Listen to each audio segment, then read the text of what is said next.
13 एप्रिलची रात्र होती. एक फ्लॅग मीटिंग सुरू होती.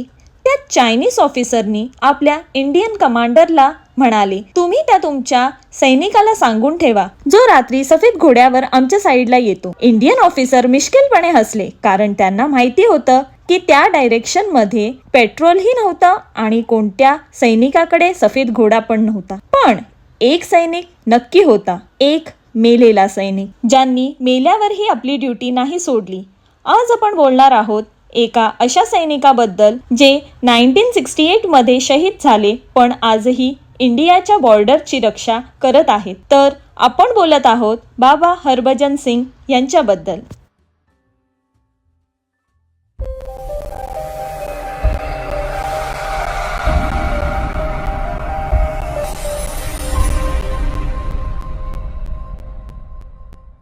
नमस्कार मंडळी, तुम्हा सगळ्यांचं आपल्या ट्रायो ऑन टूर 6 मध्ये मनापासून स्वागत आहे. आम्ही पुन्हा एकदा घेऊन आलोय एक भन्नाट प्रवास, सुंदर निसर्ग आणि भरपूर मजा मस्ती, नवीन ठिकाणं, नवीन अनुभव आणि आपल्या फॅमिली सोबतचे क्यूट मोमेंट्स. हे सगळं तुम्हाला या व्लॉग मध्ये पाहायला मिळणार आहे. तर शेवटपर्यंत व्हिडिओ नक्की बघा आणि चला तर मग सुरू करूया आजचा सुंदर प्रवास. सो गाईज, तुम्हाला इथे स्नो दिसू शकतो, सॉरी क्लाउड्स दिसू शकतो. माझ्या तोंडात साखर पडो असंच हो, स्नो दिसायलाच पाहिजे. क्लाउड मध्ये आता आपण सुद्धा क्लाउड्स मध्येच जाणार आहोत. खूप छान वाटतंय. ऑक्सिजन लेवल इथे फारच कमी आहे. आम्ही ऑक्सिजन सिलेंडर कॅरी केलेले आहेत. मनू सुद्धा बोलता बोलता झोपली. आम्ही खूप घाबरलो, आम्हाला वाटलं काय झालं. बट बघूया आता कसा एक्सपिरियन्स राहतो. तुमच्यासोबत असंच शेअर करत राहणार.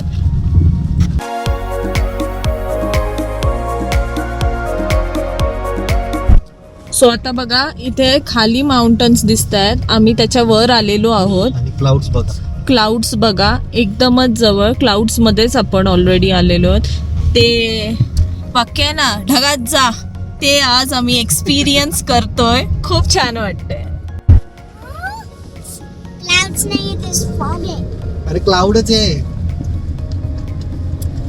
तर आता बघा, आपल्याला काहीच नाही दिसत आहे. सो आपण त्याच्यावर रील बनवू. झिरो विसिबिलिटी त्याच्यावर आपण नक्की बनवूया. तर आता आपण निघालोय सिक्कीमच्या सगळ्यात रोमांचक आणि स्वर्गासारख्या ठिकाणी, नथुला पास. एका बाजूला बर्फाच्छादित पर्वत, दुसऱ्या बाजूला ढगांची चादर आणि मध्ये आपला भन्नाट रोड ट्रिप प्रवास. गँगटॉकहून नथुला पास कडे जाताना प्रत्येक वळणावर निसर्ग आपल्याला थांबवून बघायला भाग पाडतो. खरंच हा एक्सपिरियन्स शब्दात वर्णन करण्यासारखा नाहीये. सो गाईज, आपल्याला इथे याक दिसलेली आहे. ये आता इथे आपल्याला खूप सारे याक्स बघायला भेटणार आहेत. चला बघूया. बघूया आता दिसते आहे का. या हिरवेगार डोंगर, थंडगार हवा आणि शांतता. खरंच शब्दात सांगणं इतकं सोपं नाही हा अनुभव. इथल्या प्रत्येक दृश्यात एक वेगळीच जादू आहे. ढग अक्षरशः आपल्या बाजूने चालता आहेत असं वाटतंय. तर चला, तुम्ही पण आमच्या सोबत या सुंदर प्रवासाचा आनंद घ्या आणि व्हिडिओ आवडला तर लाईक, शेअर आणि सबस्क्राईब करायला विसरू नका.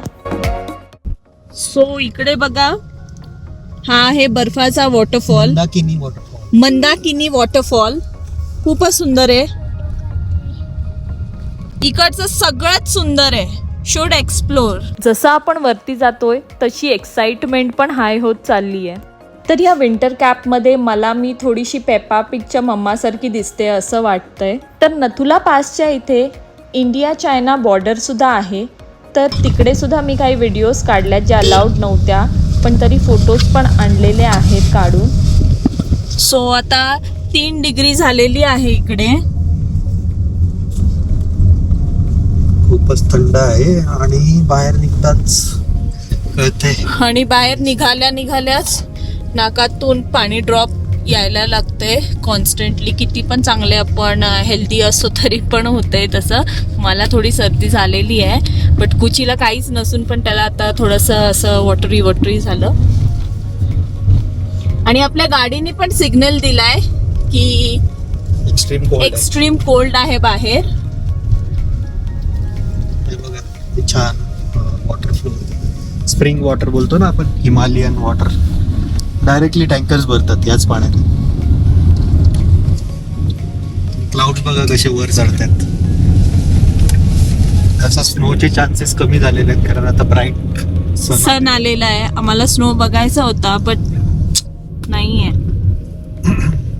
आणि जसं आपण वर जातोय तशी हवा अजून थंड होते आहे आणि श्वासातही बर्फाची फील येते. नथुला पास म्हणजे फक्त एक टुरिस्ट स्पॉट नाही, तर भारत चीन सीमेवर उभं राहण्याचा एक अभिमानास्पद अनुभव आहे. पूर्वी हा मार्ग भारत आणि तिबेटला जोडणाऱ्या प्रसिद्ध सिल्क रूटचा भाग होता. म्हणजेच हजारो वर्षांपूर्वी व्यापारी ह्याच रस्त्याने प्रवास करायचे. इथली हवा इतकी थंड असते की काही वेळातच हात लिटरली गोठायला लागतात. नथुला पास हा भारत चीन सीमेवरील महत्त्वाच्या बॉर्डर पॉइंट्स पैकी एक आहे. त्यामुळे इथे आपल्या भारतीय सैनिकांचा सतत कडक पहारा असतो. इतक्या उंचावर असूनही भारतीय आर्मी ज्या पद्धतीने देशाचं रक्षण करते ते पाहून खरंच अभिमान वाटतो.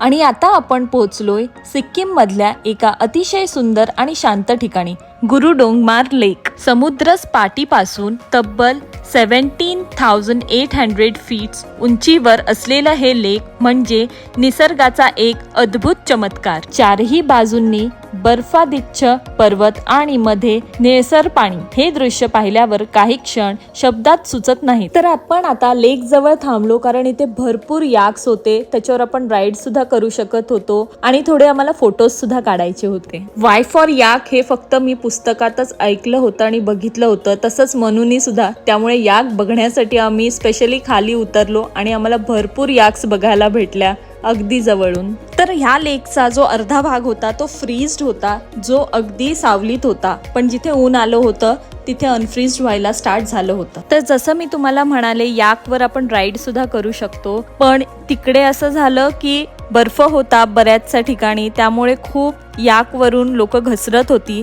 त्या गोष्टीला घाबरून आम्ही काही याकवर बसलो नाही, फक्त बघून आलो. तर इकडचं जे टेम्परेचर होतं ते कधी -2 डिग्री 1 डिग्री आणि 0 पण कधी कधी दाखवत होतं, गाडीला सिम्बॉल येत होता. पण एवढ्या एक्स्ट्रीम कोल्ड मध्ये सुद्धा वस्ती आहे हे पाहून आम्हाला खूप शॉक बसला. आणि त्याहून जास्त शॉक तेव्हा लागला जेव्हा आम्ही रिटर्न येत होतो. काही बायका -1 डिग्री मध्ये भांडी घासत होत्या, तेव्हा आपण बाहेर निघू पण शकत नाही. तर आता आपण नथुला पास येथील बाबा हरभजन सिंगच्या मंदिराजवळ येऊन पोहोचलेलो आहोत. तर बाबा हरभजन सिंग म्हणजे नक्की कोण, तर चला जाणून घेऊया.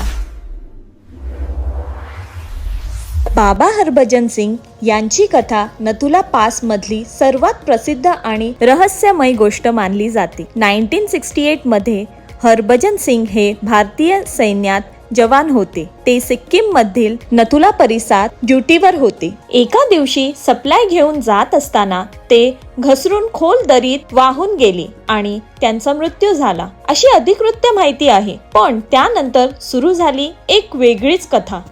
असं सांगितलं जातं की त्यांच्या सहकाऱ्यांच्या स्वप्नात ते दिसले आणि त्यांनी स्वतःच आपलं शरीर कुठे आहे हे सांगितलं. नंतर सैनिकांना त्याच ठिकाणी त्यांचा मृतदेह सापडला. त्यानंतर सैनिकांनी त्यांच्या स्मरणार्थ एक मंदिर बांधलं, ज्याला आज बाबा मंदिर म्हणून ओळखलं जातं.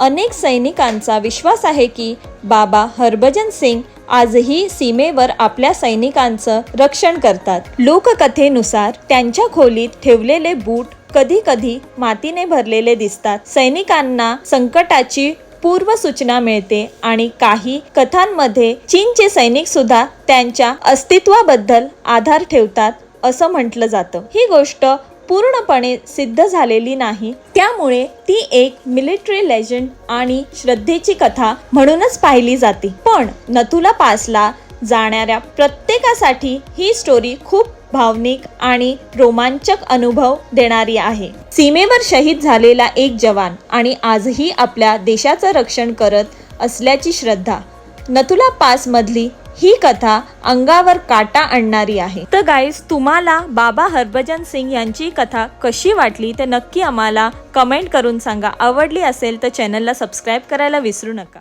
तर चला आता आपण बाबा हरभजन सिंगचं ऑफिस बघूया आणि आजच्या काळात तिकडे काय केलं जातं बाकी सैनिकांद्वारे ते सुद्धा मी दाखवते की त्यांचा किती विश्वास आहे. बाबा हरभजन सिंग जगात नसले तरी सुद्धा ते ड्युटीवर येतात आणि त्यांचं जे काय रुटीन आहे ते बाकी सैनिकांद्वारे पूर्णही केलं जातं.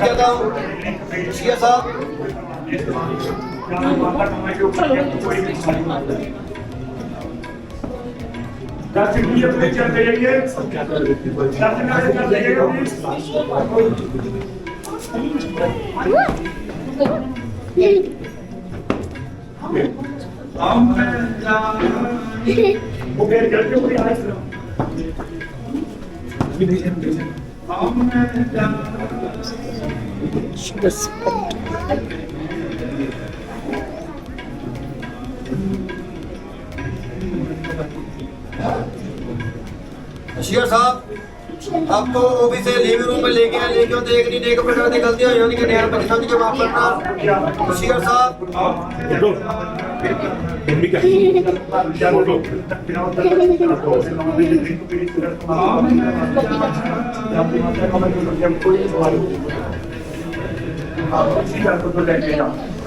तर चला, तुम्हाला बघून कळत नसलं तरी मी एक्सप्लेन करते. तर बाबा हरभजन सिंग ऑफिसमधून आता त्यांचा फोटो नेला आहे लिव्हिंग रूममध्ये. अगदी जीवित माणसासारखं ड्युटी संपल्यावर ते आले आपल्या रूममध्ये. ते आराम करायचे तर त्या अगोदर युनिफॉर्म चेंज करायचे. तर त्यांची जे युनिफॉर्म आहे ते खुंटीला अडकवलेले परत ते कपाटातही ठेवले जायचे आणि तिथेच त्यांना जेवणही वाढलं जायचं. आणि झाल्यानंतर त्यांना आराम करण्यासाठी परत त्यांच्या बेडवर तो फोटो ठेवला जायचा. इतकी त्यांची श्रद्धा आहे. आणि कधी कधी ह्याचे सिम्बॉल्स किंवा ताट संपलेलं अशाही गोष्टी तिथे घडतात. तर हा एक विश्वासाचा भाग आहे. त्यांची अशी समज आहे, त्यामुळे हे डेली रुटीन ते फॉलो करतातच. आणि जेव्हापासून बाबा हरभजन सिंग शहीद झाले तेव्हापासून ते आजपर्यंतही सेम रुटीन, ज्याची ज्याची तिथे ड्युटी असेल ते हे सगळं करतात अगदी श्रद्धेने. तर आम्ही जेव्हा तिथे गेलो हे सगळं पाहून आम्ही फार आश्चर्यचकित झालो आणि आमची सुद्धा तिकडच्या वाईब्सनी श्रद्धा बसली. एक वेगळीच श्रद्धा आहे. बाकी काही सिक्रेट्स पण आहेत, तिथे जाऊनच कळतील, कारण तिकडे अशा काही गोष्टी आहेत ज्यामुळे तुमचा विश्वास नक्की बसेल ह्याची खात्री आहे. तर आम्ही सुद्धा त्या गोष्टी केल्यात. जे लोक तिथे जाल त्यांना ते नक्की उपभोगता येईल. तर आजचा पूर्ण ब्लॉग तुम्हाला कसा वाटला ते नक्की मला कमेंट करून सांगा. आणि भारत माता की जय कमेंट्समध्ये लिहायला विसरू नका. भेटूया पुढच्या ब्लॉगमध्ये. आजचा ब्लॉग आपण इथेच संपूया. असेच छान छान कथा घेऊन मी तर परत येते. तोपर्यंत बाय, टेक केअर.